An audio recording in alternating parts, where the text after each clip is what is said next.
What's up, YouTube? This is Too Raw for TV. All right, so this is the second part of the video request from the brother Aram from yesterday. The first part was he wanted me to give my top 10 list of players who played for one franchise and only one franchise. And today, the other portion of the video request was and for those of you who are interested in perhaps sending video requests and donations, you can do so in the link in the pinned comment in the comment section below in the video. And there is the links to the PayPal and the Cash App scrolling at the bottom of this particular video. But anyway, the second question was, besides Michael Jordan, what players that have played in the last 25 years do you have in your top 10? Now, of course, Michael's prime wasn't in the past 25 years, but he did play for the Wizards within the past 25 years. So, outside of Michael Jordan, there are three other players who have played in the past 25 years who are in my top 10. And number 10 on my all-time list is Shaq. Okay, Shaq played from 1992 to 2011. And I would say his best years were 1993.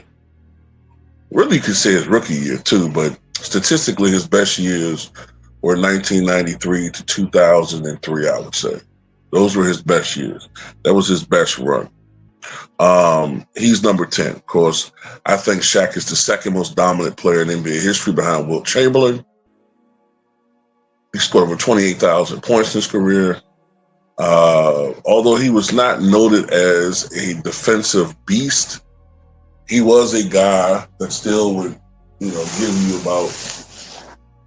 He would still give you in his best years, I would say, a slightly above average defense, especially when he was in shape. Still was a decent shot blocker, more of an intimidating type shot blocker. And when he was younger, he was a better rebounder and defender, in my opinion. When he was younger with the Orlando Magic, and also during his stretch with the Miami Heat, when he got in remarkable shape, got down like to 320, after having been as heavy as 360 playing with the Lakers. But yeah,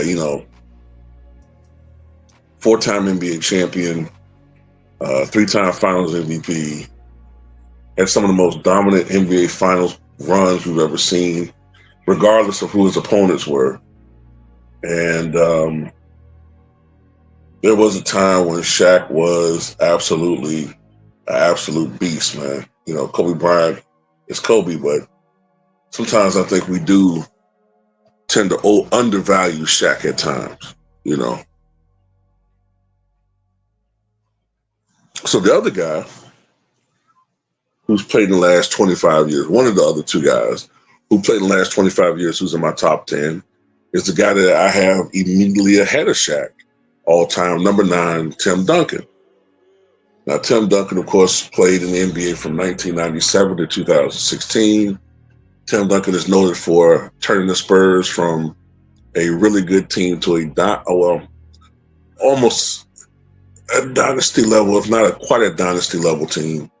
He never won back-to-back titles, but in his career, they did win 5 NBA championships and came very close within a quarter of winning 6 championships in 2013. Tim Duncan was a great defensive player. He's a complete player, went to Wake Forest for 4 years, the best collegiate player in the game. That dominant transition to the NBA. He won Rookie of the Year honors. And in his second year in the NBA, won a championship. Some people didn't like to give that championship its respect, especially Laker fans, saying it came during a 50-game season. So in 2003, the Spurs did what they had to do along the way, eliminated Kobe and Shaq, I believe, in the semifinals, and went on to win a championship against the Nets in the finals. That was Tim Duncan's second. Then, of course, they eked out a championship through 7 games against the well, I can say bad boy Pistons, but the new age bad boy Pistons. Well, I shouldn't call them that. I'll just say the new age Pistons. In 2005, that was Tim Duncan's third championship. His fourth came against relative neophyte LeBron James and the Cavs in 2007, and his last came as a veteran with the San Antonio Spurs in 2014 when Kawhi Leonard won Finals MVP honors. And of course, the other guy, and the only other guy who in the past 25 years has played, who's in my top 10, is Kobe Bryant, who I have at number 6 all time. Kobe Bryant spent his entire 20-year career with the Los Angeles Lakers. He's the closest thing we've ever seen to Michael Jordan. He had career averages of 25 points per game. During his prime, he lit up the scoreboard like none other. When he was hot, he was like nothing I had never seen before. He was very similar to Michael Jordan, except for I would say he had better handles, a little bit more range. He had more moves than Michael Jordan. Jordan had an advantage when it came to athleticism, finishing around the rim. Jordan had advantage on the defensive end of the ball. Jordan was better with shot selection. And Jordan, you could argue, possibly was a better leader.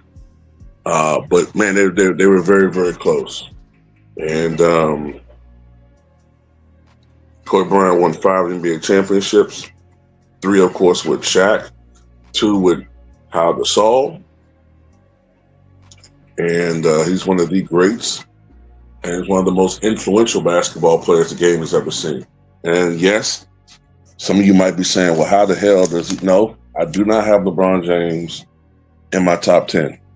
LeBron James is 13th on my list. And the reason why he's like that is because the reason why he's so low is because, number one, I can't prove it yet, but I am very, very certain. I'll put it like this. I am more than convinced that he has not earned what he earned naturally. I don't call him the Balco, but I never shun people who call him that. And the fact that he never addressed Kale Sonnen, people can sit there and say what they want to. If I knew that I didn't cheat the game, if somebody's going on various platforms and accusing me of using PEDs and I never say anything, Rich Paul never says anything, nobody affiliated with him never says anything, but they quick to come out and chastise others who they know has no connections to the situation. And then it seems like, they appease Kale Sonnen by giving him his own podcast or show or something. At the end of the day, to me, that was the final. That was the nail in the coffin for me. To me, that showed that he was guilty, even if we don't have the smoking gun. And on top of that, and the other things that he's done through the media, the campaigns, the vicious campaigns to discredit people he don't like or discredit coaches that, put winning over nepotism, all this other shenanigans he's been involved with, he doesn't deserve to be a top 10 player. I don't care about how many stats he put up. Hell, you can make an argument. You can make an argument that Nolan Ryan's not a top 10 all-time pitcher, even though he's all-time leader in strikeouts. You can make that argument.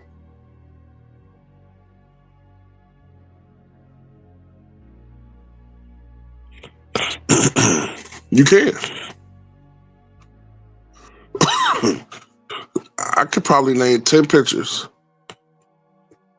from a historical perspective that you could put ahead of Nolan Ryan. Doesn't mean he's not great. He is. But you could put, for instance, I'm just naming some guys, right? Cy Young, Grover Cleveland Alexander, right? Sandy Koufax, uh, Roger Clemens, even though I know they don't like to acknowledge him. What is that, 4? Greg Maddux, 5. Um, who else? Randy Johnson, 6.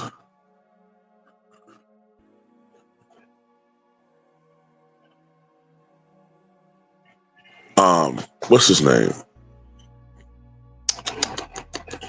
Passed away a couple years ago, man. Damn.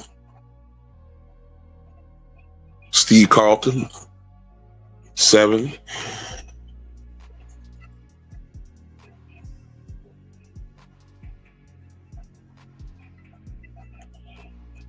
Some other ones too. I just can't think of. Top of my head. Pedro Martinez, 8th.